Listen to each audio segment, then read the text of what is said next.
Let's make some witch wires for Halloween. So these are going to be a good easy project for a wreath, for a door hanger, for mantle decorations, for table arrangement, even a Halloween tree. I'm using this mesh tubing that I picked up from the Dollar Tree. You're also going to need some floral wire, either 18 or 20 gauge will be the best, the heavier the better. And you're going to want to use a color that is dark like the mesh tubing or light if you pick up like the lime tubing or an orange tubing. So you're going to want to get something that matches and goes with that.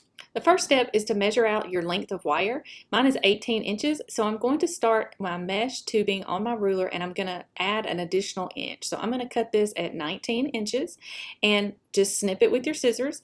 And then the next thing I'm going to do is I'm going to tie that mesh tubing about half an inch from the end, just enough that you can make a knot. And I'm going to tie a knot at the very end of my mesh tubing and I'll trim off the excess with my scissors.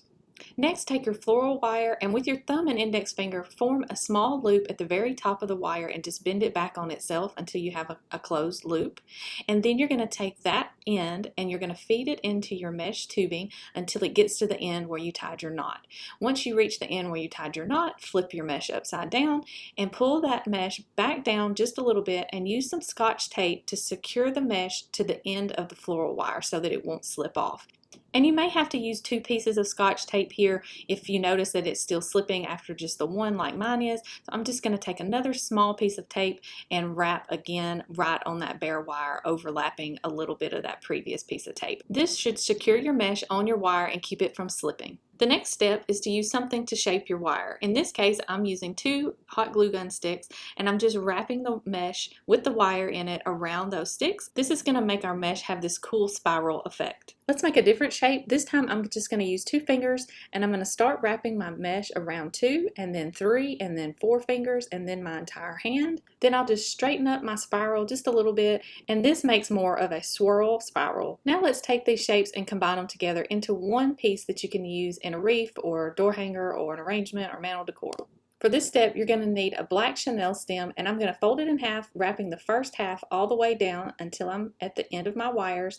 Then I'll take the second half of that chenille stem and I'll wrap in the opposite direction all the way down to the very end. And then I'll fold it back if I have any excess. Then I'll take another chenille stem, I'll fold it in half, and I'll repeat this process. I'll start wrapping half of it around my wire until I get to the end of that first half, and then I'll take that second half and I'll fold it back up the opposite direction until I have it wrapped all the way around at the bottom of my wire mesh. The result is this cute witchy wired look that you can use in any arrangement or decor piece or wreath. If you enjoyed this video, make sure to subscribe, hit the bell so you get notified when more videos like this drop on my channel. Thanks for watching.